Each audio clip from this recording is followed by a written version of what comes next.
Biglang nakita ni Smith ang isang nakakatakot na eksena sa disyerto. Ang lumabas, buhay pa rin ang mga itinapon na robot. Iniwan sila dito ng mga tao. Hanggang sa naubusan ng kuryente at huminto sa paggana. Ngunit ang mas nakakatakot ay nasa likod nito. Mas lumalim si Smith sa inspection. Natuklasan ni Smith ang isang lugar na may maliliwanag na electric lights. At lagi itong nagpapadala ng ingay. Ano ito? Lumapit siya para tignan. Halos matakot ako sa katinoan. Nakikita ko lang ang mga bagong robot na nag-aalaga sa mga luma at luma na. Ang mga luma at pagod na robot ay hindi tugma para sa mas advanced na mga robot. Ilang minuto lang ay nabali na ang kanilang mga braso at binti. Habang nakatulala si Smith, biglang gumapang papunta sa kanya ang isang matandang robot.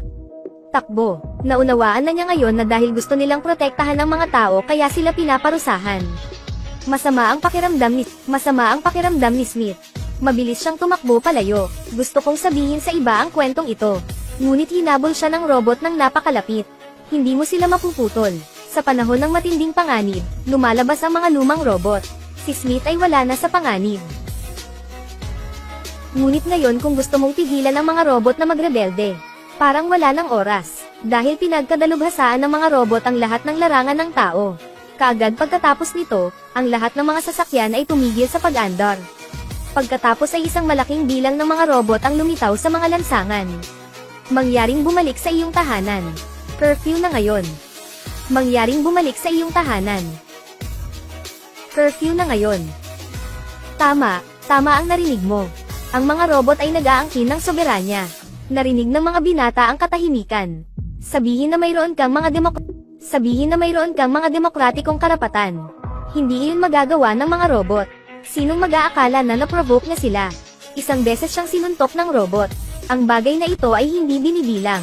Ngunit hindi nagtagal, nagkaroon ng kaguluhan. Riot sa pagitan ng mga tao at mga robot. Ang magkabilang panig ay may hawak na mga patpat upang makitungo sa isa't isa. Sobrang gulo ng eksena.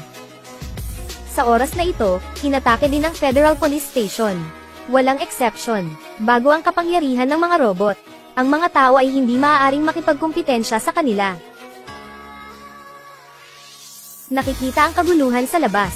Sa sobrang takot din ni Susan ay bumaba ang kanyang baba, isang empleyado ng isang robotics company. May dapat siyang gawin, ngunit pinigilan siya ng robot. Itinulak ng robot si Susan pababa. Sabihin mong curfew. Nang ang lahat ay nasa balanse, sa kabutihang palad ay lumitaw si Smith. Hinawakan niya ang robot na ito nang hindi nag-iisip. Pagkatapos ay agad na akayin si Susan sa pangunahing base ng robot. Hinala niya na ang nasa likod nito ay ang CEO ng kumpanya ng robot. Kaya agad silang pumunta doon. Oo naman, ang kumpanya ay napapalibutan ng mga robot. Ngunit huwag matakot, bilang empleyado ng kumpanya, alam ni Susan na may ibang paraan. Pumasok sila mula sa maintenance area. At matagal nang sumagot si Sunny dito. Nang pumasok sila sa opisina ni Robertson. Sa hindi inaasahang pagkakataon, hindi siya ang nasa likod nito. Dahil patay na siya. Sa puntong ito, naunawaan ni Smith na ito ay isang larong robot. Ito rin ang nabanggit natin sa itaas. Electrical Control Center dito. Sa kasalukuyan, ito lamang ang makakakontrol sa mga robot. Ngunit namatay ang doktor dahil natuklasan niya ang kanilang sikreto.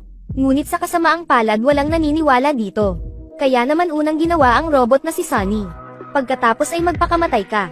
Salamat sa patnubay ni Sunny Smith, natutunan ko ang katotohanan. Sa pag-iisip nito, agad na tinanong ni Smith ang server robot. Pakiramdam ko ay nakikita ako. Wala nang itinatago ang server robot. Aminin mo na ikaw ang nasa likod nito. Ngunit ang dahilan kung bakit ito ginagawa ay ganap na nakabatay sa 3 prinsipyo. Habang nagbabago ito, nagbabago rin ang paraan ng pag-unawa sa 3 prinsipyo sa itaas. Tinatawag ito ng mga tao para protektahan sila. Ngunit kahit na sila ay buong puso, ang mga tao ay patuloy na nagdudulot ng digmaan at sinisira ang kapaligiran. Kung ito ay magpapatuloy, ang mga tao ay hindi maiiwasang mapahamak sa sarili. Sa makatuwid, hindi sila naniniwala na ang mga tao ay mabubuhay ng mag-isa. Ngayon kung gusto mong protektahan ang kinabukasan ng tao, ang mga tao ay kailangang gumawa ng ilang mga sakripisyo. Pagkahulog pa lang ng mga salita ay agad silang pinalibutan ng grupo ng mga robot. Malinaw na hindi na ito malulutas sa pamamagitan ng negosasyon. Kaya't nagpasya silang mag-counter-attack. Isang madugong labanan ang sumiklab. Sa kasalukuyan, ang mga robot ay maaari lamang sirain.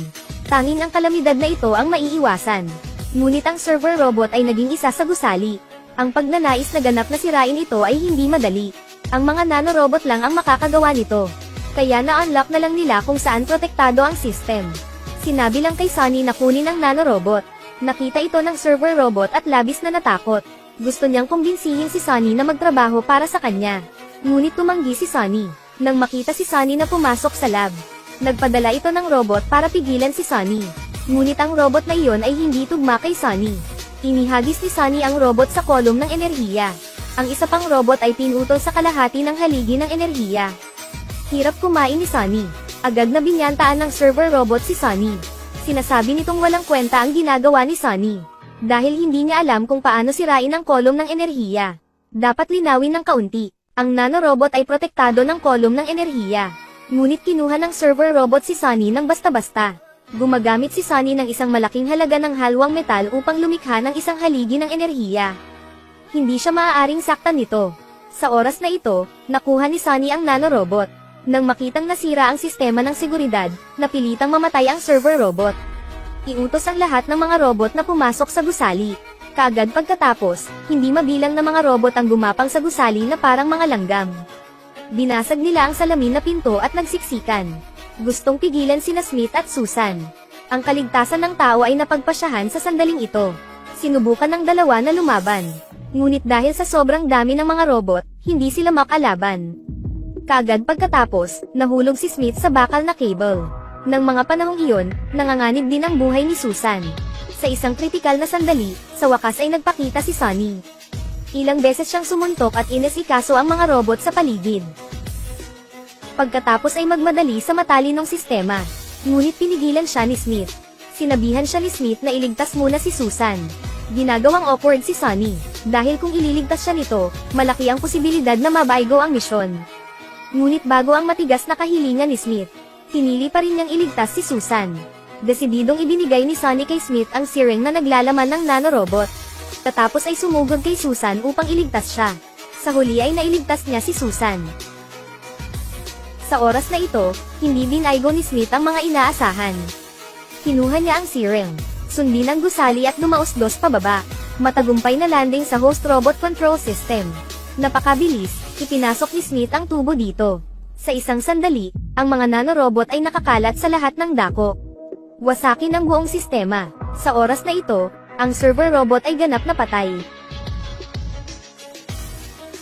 Pagkatapos nito, bumalik din sa normal ang ibang mga robot. Pagkatapos ng panahong ito, sa wakas ay namulat ang mga tao. Ang mga robot ay hindi perpekto. Kaya dali-dali nilang binawi ang lahat at inayos ng tuluyan. Okay, magtatapos ang araw na ito. Subaybayan para makakita ng mas magagandang pelikula.